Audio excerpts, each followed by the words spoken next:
So this one is going to discuss distribution. I know this isn't the exact problem. I can't seem to find that problem. I lost it somewhere. But this is a problem that looks similar. I remember what it looked like, and so this is one that looks similar. It won't produce the exact same answer, but the steps are the same. So first we're going to talk about these laws of distribution. They're different for different things. So first we're going to do this. 2 times x plus 3 is fundamentally different from this.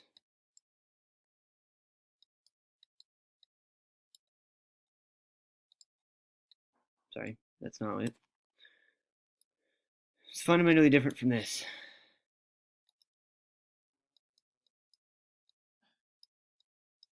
First off, you'll notice it doesn't have a plus sign. That's important. With exponents, when we have a plus sign in the middle, it really means to do this.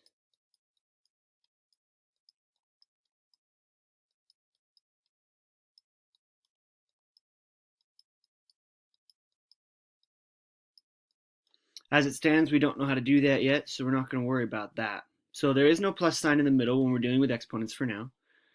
Really what this means is that we're going to multiply this times this.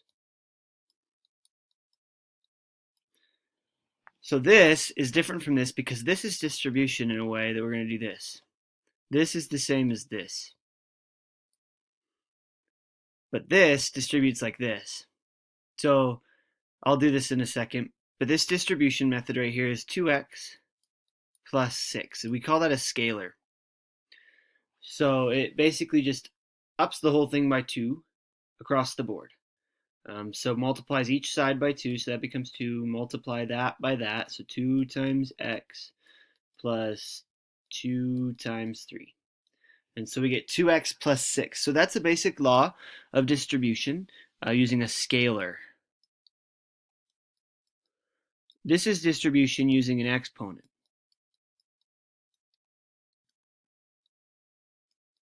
And a scalar is any number out front, whole or fraction or otherwise, right here. Any number out front. Exponents are always right here. So that's your difference. The scalars are out front, exponents are always behind. Exponents means to multiply whatever's inside by itself. Oops, I wrote that backwards.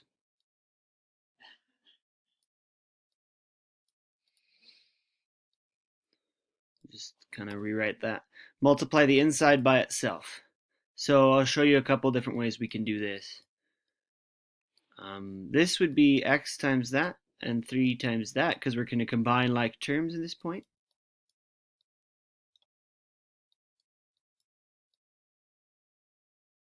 Oops. Not plus 9. It should just be x squared 9.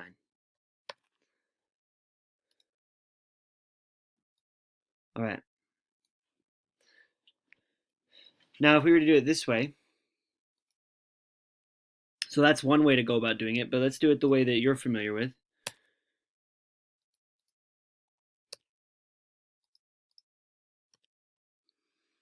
X squared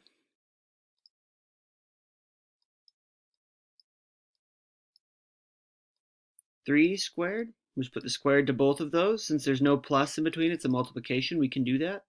And we get x squared plus 9. Or it's x squared 9. Sorry, not plus 9. X squared 9. So then this right here is different from this. This has an x squared in it. This only has one x. So that's the different part about scalars, is that's what they do. All right. Now, we're going to erase this. So that's your different forms of distribution. And again, distribution of exponents only works when we're multiplying. It does not work when we are subtracting or adding. It works differently that way. Distribution of scalars will work when subtracting or adding. So let's solve this issue here that we've got with this distribution. So the first step is to remove fractions or parentheses using multiplication or distribution.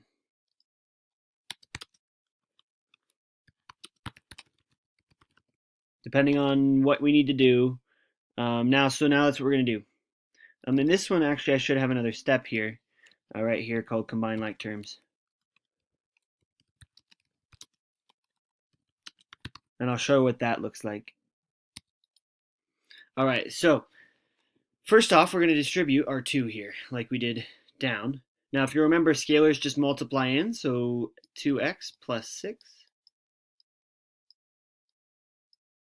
minus 7x plus 2 equals 4x minus 3.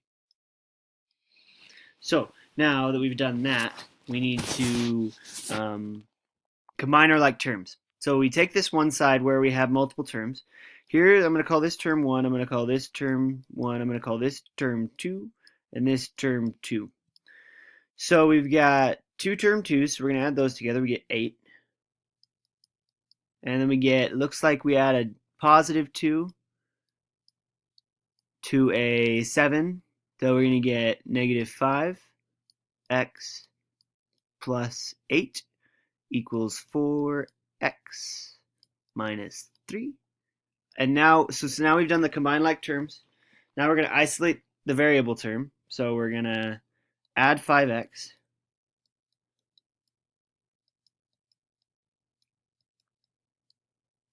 And we're going to add 3 to each side. So the adding of the 5x removes it from that side, puts it on this side. Adding of the 3 removes it from that side and puts it on this side. So we get 11 equals 9x divided by 9. Now we're on the isolate the variable by division. So isolate the variable term is everything attached to the variable by multiplication. That's called the variable term. So this is a variable term. This is a variable. Now we're isolating the variable. So we're dividing by 9 to isolate the variable, and we know that x equals 11 ninths. So these steps you can use to solve this. Remove fractions or parentheses. Depending on if there was a fraction, we'd remove that by multiplication. Parentheses by distribution. So we did that. We distributed, got 2x plus 6 minus 7 plus 2, minus 7x plus 2 equals 4x minus 3. Now we solve by finding our like terms. This is a term, we'll call that term 1. We called this term 1 because that was one term. Called this term 2 and this term 2. So we could add term 2's to term 2's and term 1's to term 1's, which gave us negative 5x plus 8 equals 4x minus 3. Again, these are variable terms, so we needed to combine those. So we're going to add those. I like positive, so I added it to one side. So then we added the 3x over, and when we did that, we ended up with 11 on this side and 9x on this side. Now we needed to isolate the variable by division. So we're going to divide by 9, and that gives us x equals 11 ninths. So in this step, it's more about following these steps right here than it is about the problems with distribution. Distribution is actually a simple thing once we understand it. So let's go over distribution one more time before we end this video. If we've got something like this, if we've got something like 2x times 3y plus 2x minus 3. So with distribution, we need to distribute to all terms. This is different from exponents. They have a different way to talk about it, and I talked about it in my other video. But distribution, whenever you see a scalar out front, you know that you're going to distribute. There's no way around it. That's always going to be how you're going to know. If it's out front the parentheses and there's a multiplication sign right there, that's how you know that you are going to distribute. When there's this scalar, and this whole thing is considered a scalar. So both of these together are considered our scalar, and they're considered one term. This is considered a term, this is considered a term, and this is considered a term. So a variable with its number out front is considered a term. A number is considered a term. So now let's distribute. So we go here to that term, here to this term, and here to this term. multiply out what we can. So 2 times 3 times x times y plus this next term, 2 times, these symbols just carry down.